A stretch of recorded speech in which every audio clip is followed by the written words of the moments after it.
So this is the fourth video I'm doing about this eviction of a contractor. So let me give you a little bit of background.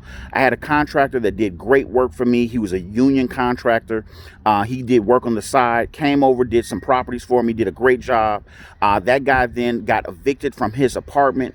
Based on what he said, his sister was the one that rented the apartment and she got evicted, which forced him to be evicted. He was subleasing from her, so he was evicted. And then I let him move into one of my properties, which I had no plans on renting out. He was going to buy it. I helped him set up financing to buy it. He then, once he got his financing, decided that he wanted the house for less money and did not want to pay me for the house. Not only did he not want to pay for it, he also did not want to pay the rent for the property.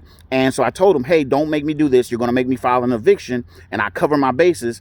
And he didn't do anything. I filed an eviction. And I mentioned in the previous video that I am evicting not only him, but his wife and his kids. And there was a big uproar about the fact that I'm evicting his kids. Why would I put the kids on the eviction?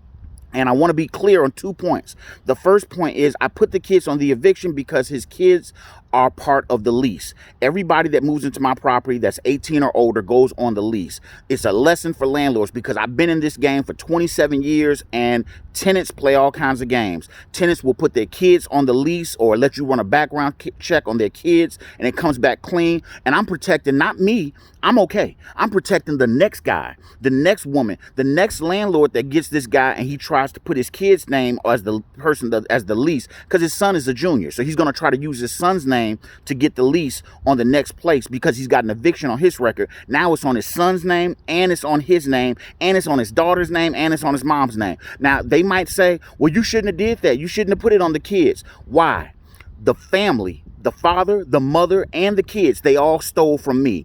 If you walk into a store and you just grab something off the shelf and walk out with it, you're going to jail. If you walk into a car dealership and grab a car and walk out with it, you're going to jail. But if you walk into my property, sign an agreement saying that you agree to pay rent and then don't pay, that's fine. You don't pay. Maybe you didn't have it. Maybe something happened. But for you to stay in my property without paying rent and then steal time in my property, not only that, but you damage my property, that's not fair. And I'm going to pursue every possible outcome I have in the law. I'm going to pursue if that's the route you decide to take. Now, you may say that's not fair. You may say that's not right, but you let somebody steal from you, not to mention the fact that they're going to just damage the property. I'm going to have to go in and fix it up. And you'll say, well, that's your fault. You're a landlord. You got to deal with that. That's right. I do. So I follow the law to the T. So when I evict you and get you out of my property. I then go after wage garnishment. I go after bank levies. I go after every single thing I can because I want my money.